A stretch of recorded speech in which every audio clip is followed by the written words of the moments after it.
Hey y'all, so today I am sharing 3 simple dessert recipes. We have an apple cinnamon roll French toast bake, some Sopapilla cheesecake bars, and then we will finish with some mini cherry cheese danishes. So let's get started with the French toast bake. So you will need some butter, some heavy whipping cream. I am going to be using fried apples in a can, but you can use apple pie filling.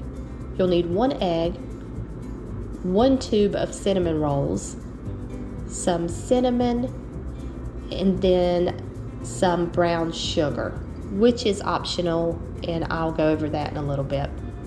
So you're just going to melt your butter. It's just 2 tablespoons of butter, and you're going to pour that into an 8 or 9 inch baking dish and just swirl the butter around and try to get it to go up on the edges and all over the bottom of the pan. And then you're just going to leave whatever butter is remaining, just leave that in the dish and then just set that to the side. And we are going to go ahead and start cutting up our cinnamon rolls.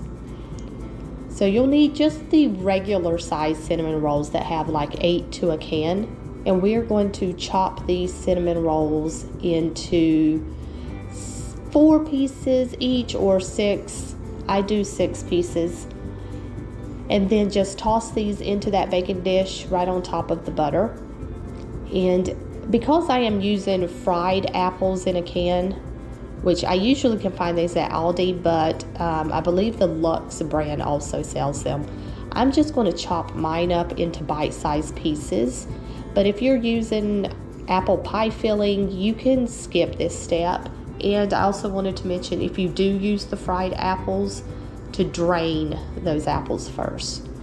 So you're just going to add those right on top of the butter and your cinnamon rolls.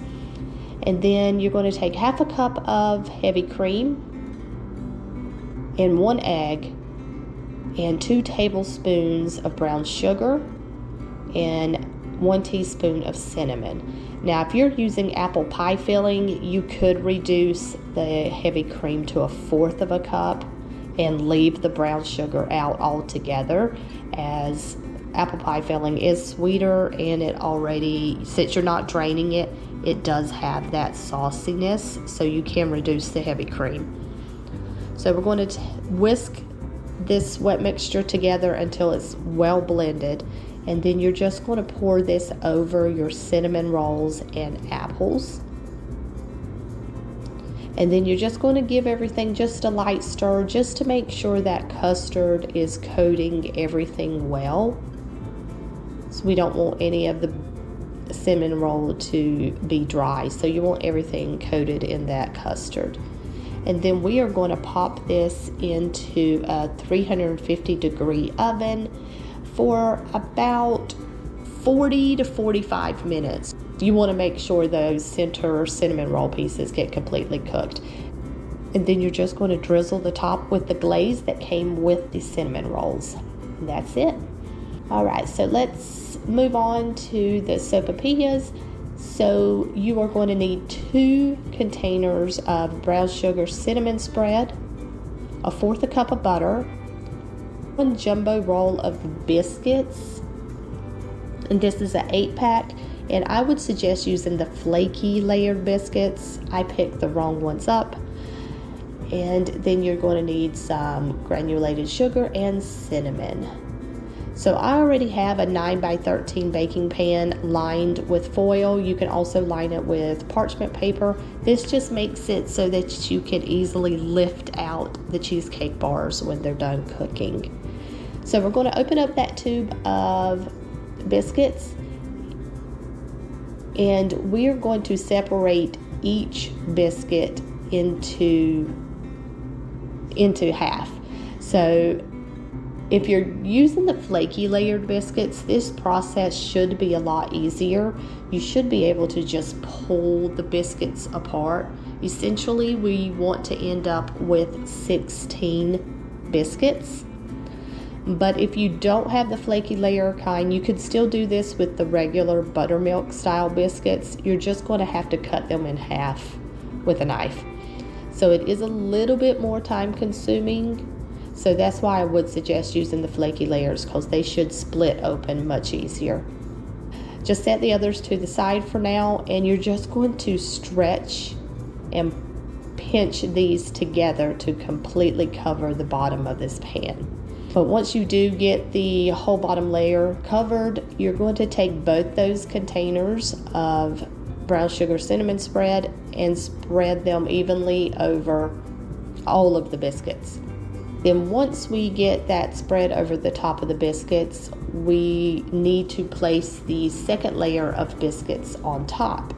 So to do this, I like to lay them each down on a piece of parchment or wax paper, and then cover it with another piece of wax paper. And then I'm just going to take my rolling pin and just roll these out until I get roughly a 9 by 13 shape. It's not going to look perfect, but we can fix that once we get these on top of the cream cheese layer. So once you have it rolled out, just peel away the top parchment paper and then flip it over onto the top of the cream cheese. And then you're just going to want to slowly peel back the parchment paper just in case the biscuits have started to stick. That way you can gently pull them away without getting many holes or tears into your biscuits. So once you have that pulled away, as you'll see, there's still like an edge all the way around that isn't covered. So you'll just gently pull the biscuits towards the edge. And because the cream cheese is sticky, it will hold the biscuit in place. So the biscuits, you don't have to worry about the biscuits springing back towards you once you pull them. So just go around all of the edges and just make sure the cream cheese is covered up well. It doesn't have to be perfect. Then once we've got the top mostly covered, you're going to melt those 4 tablespoons of butter, and we're going to pour that all over the top of these biscuits. Now I'm just going to use a pastry brush, but you could just use the back of a spoon also, and I'm going to spread the butter over all of those biscuits so that none of the biscuit is dry when it's baking in the oven. And also once we add our cinnamon sugar, everything will get covered. So just mix your granulated sugar and your cinnamon together. And this is 1/4 cup of sugar and 1.5 teaspoons of cinnamon. And you're just going to sprinkle all of this over the top of those buttered biscuits.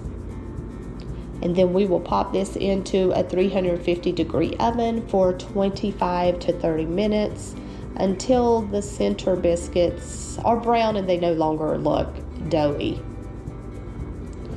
Now once you remove these from the oven, you'll just want to let them cool for about 10 minutes. That way you'll be able to easily lift them up out of the pan. And you should be able to do this if you used a parchment or aluminum foil sling. They should come out very easy. And that is it, guys. You can drizzle some honey on the very top of these if you like, but these are so good. I know they don't look very pretty, but they are delicious. Alright, so the last recipe we're making is the cherry cheese Danish, and you're going to need some cherry pie filling, cream cheese, sugar, heavy cream, powdered sugar, and 2 crescent roll packs. So the first thing I'm going to do is mix together my cream cheese. That is 8 ounces of cream cheese with 1/2 cup of granulated sugar. And I'm just going to pop this into my stand mixer, but you can do this with a hand mixer or even by hand. You just want to mix this together well until there's no lumps and everything is smooth and creamy. Now once I have this mixed together, I am just going to remove it from this large bowl, and I'm just going to place it in a smaller bowl so that it's easier to work with later. And then you're just going to set this to the side. So now we're going to open up our crescent rolls, and I would suggest doing one pack at a time so that the crescent rolls don't get too warm. So your crescent rolls may naturally break into half. If they don't, you just want to slice them in half, and then each of those halves you're going to slice in half again, and then you're going to slice those halves into thirds. So hopefully that makes sense, but essentially what you are wanting is you want to make 12 slices out of each tube. So essentially you're using 2 tubes, so you will have 24. So now that we have those cut, the next thing we need to do is to make an indent into each of those slices. So I am just using the bottom of a glass, and this glass is about the size of a shot glass. If you don't have a glass small enough, you could just use the back of a spoon or just your thumb. So you're basically like making thumbprint cookies. So if your glass starts to stick, just dip it in some powdered sugar, and that should keep it from sticking to the crescent dough. So I have got a baking sheet here just lined with some parchment paper, and as I press these slices down, I am just going to pop them onto my baking pan. So once you get all of these pressed, then we are going to fill it with our cream cheese filling that we made earlier, and I am just going to be using a teaspoon-ish size cookie scoop, and you're just going to scoop a dollop of the cream cheese filling onto each of these crescent slices. And once we have all of these filled, I am going to take the back of a spoon and just smooth down the cream cheese filling, and then I'm going to top each one of these with some of the cherry filling. Now, because these will spread and get larger in the oven, you want to make sure you put plenty of cherries on top. So you'll want to do 3 to 4 cherries depending on how large they are. And if you don't like cherry pie filling, you could use another pie filling like blueberry, which is great also. You'll just want to make sure you're using twice as many blueberries. So once we get these all topped with our filling, we are going to pop these into the oven at 350 degrees for about 12 to 15 minutes, just until the bottoms of them have turned golden brown. So while that's baking, we can go ahead and whisk up our glaze.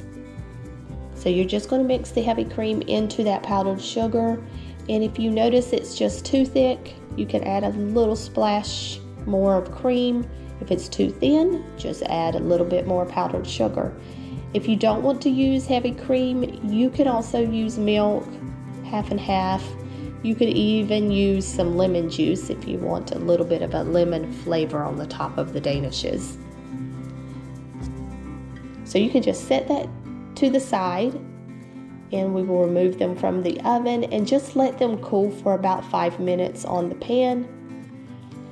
And then you can drizzle them with your glaze. And I totally forgot that I was going to be baking a second batch before I started drizzling them. So I am just going to remove the remaining Danishes, and then I'm going to finish glazing the rest of them. And that is it, you guys. These are so good, and they are perfect for like parties and like baby showers. So I hope you guys enjoyed these recipes, and if you do try any of them out, leave a comment down below. Let us know what you thought, and I will see you guys in the next one. Bye.